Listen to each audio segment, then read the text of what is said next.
Malaysia tidak termasuk dalam negara G20.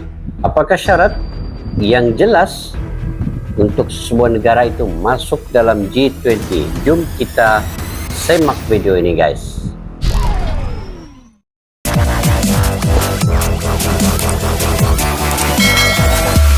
Assalamualaikum dan salam sejahtera. Selamat bertemu kembali di channel Askalani Studio.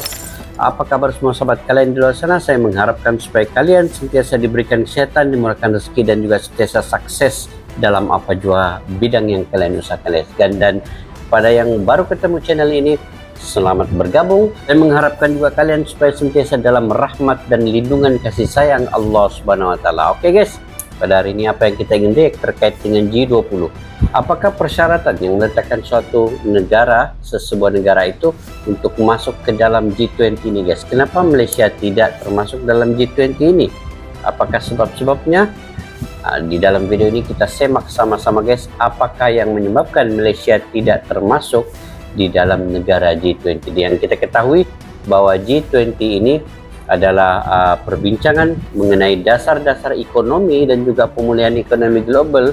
Dan juga kita ketahui secara umum bahwa hanya satu-satunya negara di Asia Tenggara ini yang terlibat dalam G20, yaitu negara Indonesia, yang mana negara Indonesia sendiri adalah menjadi tuan rumah pada tahun ini untuk perbincangan G20, membicarakan ekonomi. Oke guys, dari mana channel ini? Channel ini daripada Jagat Komando. Pada yang baru ketemu channel ini, boleh subscribe, like, share, dan komen.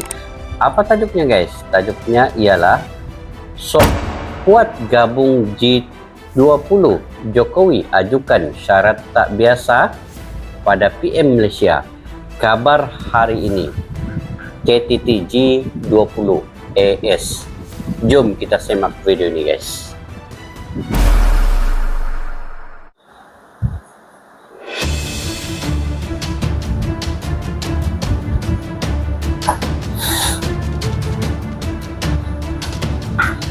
Ini channel daripada Jagat Komando, guys.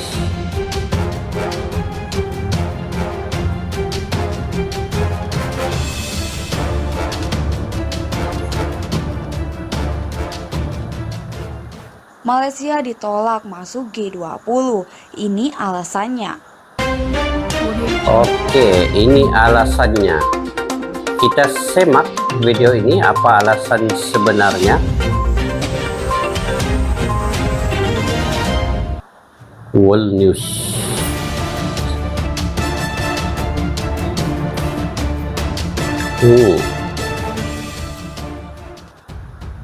Setelah terpilihnya Indonesia sebagai pemegang presidensi G20 pada Desember 2021 lalu, muncul beberapa pertanyaan. Salah satunya, kenapa Malaysia tidak masuk G20? Kenapa, Padahal guys, perekonomian Malaysia tidak kedua masuk? negara tetangga ini terkenal sangat baik. Singapura bahkan tergolong sebagai salah satu negara maju di Asia Tenggara, tetapi Betul, tidak masuk Singapura ke dalam daftar negara G20. Berikut ini adalah daftar negara G20 yang dilansir dari situs resmi G20. Yang pertama ada Afrika Selatan, Amerika Serikat, Arab Saudi, Argentina, Australia, Brazil, India, Indonesia, Italia, Jepang, Jerman, Kanada, Kerajaan Bersatu Britania Raya dan Irlandia Utara, Korea Selatan, Meksiko, Prancis, Republik Rakyat Tiongkok, Rusia, Turki, dan yang terakhir adalah Uni Eropa. Melansir Kalau dia sebut negara-negara ini tadi, guys, kebanyakannya negara ini adalah negara yang besar dan negara-negara yang maju. Tapi mungkin ada kriteria lagi yang seterusnya. Jom kita semak lagi. Itu resmi G20. Negara yang ada di dalam G20 menyumbang lebih dari 80% produk domestik bruto atau yang disingkat sebagai PDB, 75% perdagangan internasional, dan 60% populasi dunia. Dengan begitu ada 3 faktor utama yang membuat suatu negara bisa bergabung sebagai G20, yaitu nilai PDB, angka perdagangan internasional, dan populasi penduduknya. Nilai PDB Populasi Malaysia penduduk. hanya sekitar 356 miliar US dollar. Sedangkan nilai PDB Singapura hanya sekitar 340 miliar US dollar. Oh, Selain itu, sedikit Singapura ya. pada tahun 2021 hanya memiliki jumlah populasi penduduk sekitar 5,45 juta. Dan Malaysia memiliki jumlah populasi penduduk sekitar 33 juta jiwa. Banyak orang yang sudah mengetahui soal konferensi tingkat tinggi atau yang disingkat sebagai KTT G20. Tahun ini KTT G20 digelar di Osaka, Jepang. Tapi Sobat Pantau tahu nggak nih kenapa Indonesia masuk dalam organisasi ekonomi ini? Hampir semua orang mengetahui bahwa pertemuan para pemimpin negara di dunia yang didominasi negara-negara kaya, yaitu G20 adalah pertemuan yang amat bergengsi. Tahun ini juga Presiden Joko Widodo kembali mejeng di KTT G20. Bahkan pria yang akrab disapa Jokowi ini nongkrong bareng dengan para pemimpin dunia. Nah, jadi negara-negara yang tergabung di G20 ini mempunyai peran dan pengaruh penting di arena global karena menguasai 89% perekonomian dunia. Indonesia sendiri diberi kehormatan bergabung menjadi anggota G20 ini pada tahun 2008 dan sebagai satu-satunya negara ASEAN yang menjadi anggota G20. Presiden RI ke-6, Susilo Bambang Yudhoyono pernah berpendapat bahwa forum G20 ini bukan hanya forum ekonomi tapi juga forum peradaban. Karena beberapa negara anggotanya adalah negara dengan mayoritas penduduk muslim seperti Turki, Arab Saudi, dan Indonesia. Selanjutnya, negeri ini memiliki penduduk yang mayoritasnya beragama Islam. Karena itu, Indonesia dapat menjalankan perannya sebagai jembatan antar peradaban. Khususnya dapat menunjukkan kepada peradaban barat bahwa Islam itu kompatibel dan demokrasi dan dapat menjadi referensi bagi negara-negara berkembang lainnya. Belum cukup di situ, Indonesia memiliki masyarakat yang majemuk, bersuku-suku dan penganut agama-agama penting di dunia. Juga bisa menjadi contoh negara lain bagaimana masyarakat yang majemuk itu bisa hidup berdampingan. Media Malaysia The Star memuji Presiden Joko Widodo. Dalam opini yang berjudul Setting the Right Example, wartawan The Star, Wang Chuwai, mengapresiasi kesederhanaan Presiden Jokowi. Tulisan ini diterbitkan pada Ahad. Perjalanan Jokowi ke Singapura yang menggunakan pesawat ekonomi menurut Wai membuktikan bahwa kesederhanaan bekas Gubernur DKI Jakarta ini dinilai bukan pencitraan. Alih-alih menggunakan pesawat kepresidenan, Jokowi dan istrinya Iriana menghadiri acara wisuda anaknya Kaisang Pangarep dengan menggunakan pesawat komersial. Presiden Jokowi sempat dihujat oleh media online Malaysia utusan.com.my dalam opini berjudul Maaf Cakap, Inilah Jokowi. Media tersebut menuliskan rencana pemerintahan Jokowi menenggelamkan kapal nelayan Malaysia yang menerobos perairan Indonesia adalah hal yang kontroversial. Jokowi dinilai angkuh, tindakan ini dinilai dapat memicu konfrontasi dengan negeri jiran tersebut. Jokowi panen terus pujian dari Malaysia bagi warganet atau netizen bahkan dari pejabat tinggi Malaysia.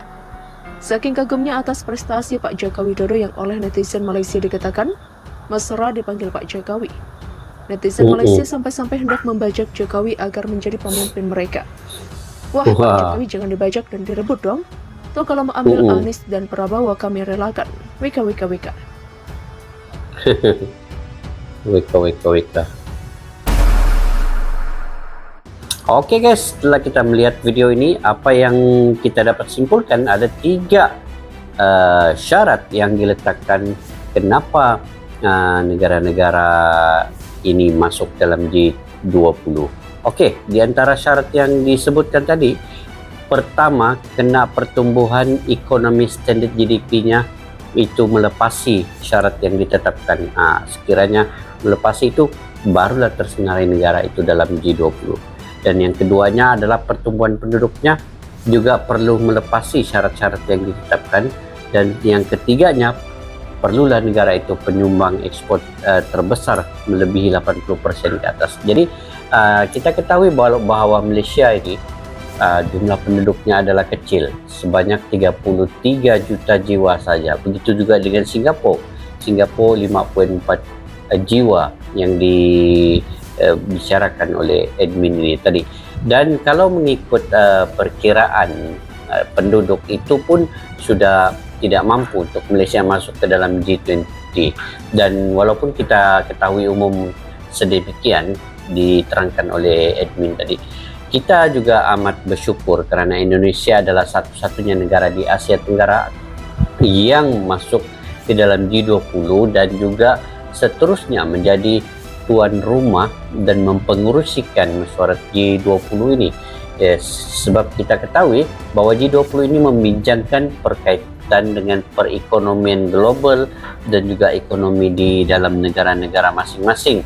Dan kalau mengikut juga admin ini, bolehlah G20 ini dimasukkan juga perbincangannya melalui perbincangan selain ekonomi, peradaban di dalam negara itu. Karena diketahui umum juga bahwa banyak negara-negara dalam G20 ini yang mayoritasnya beragama Islam. Jadi perlu menuntut satu perbincangan yang lebih kompetitif dalam menyatu padukan masyarakat majemuk di dalam sebuah negara yang berbilang kaum, guys. Jadi itu tadi syarat-syarat, guys, di dalam G20. Dan kenapa Malaysia tidak masuk dalam G20? Kalau dari segi politiknya sekarang, ya kita akui bahwa Malaysia sekarang politiknya dalam keadaan tidak stabil, guys. Jadi itu kita akui.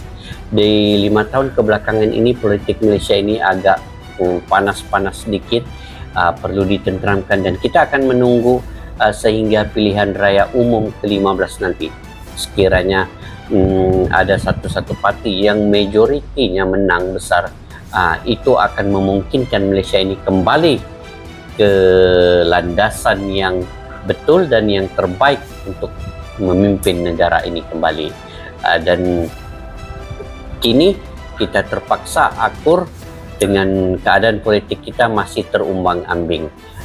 Jadi saya juga sangat mengucapkan tahniah ya kepada Pak Jokowi kerana selama pemerintahannya dua penggal ini dapat memimpin negara Indonesia dengan cara yang paling terbaik, membantu setiap rakyat di peringkat bawah sampai ke atas dengan cara yang paling baik, memberikan pekerjaan, memberikan kebajikan, memberikan pembangunan kepada negaranya, membawa teknologi-teknologi yang baru kepada Indonesia.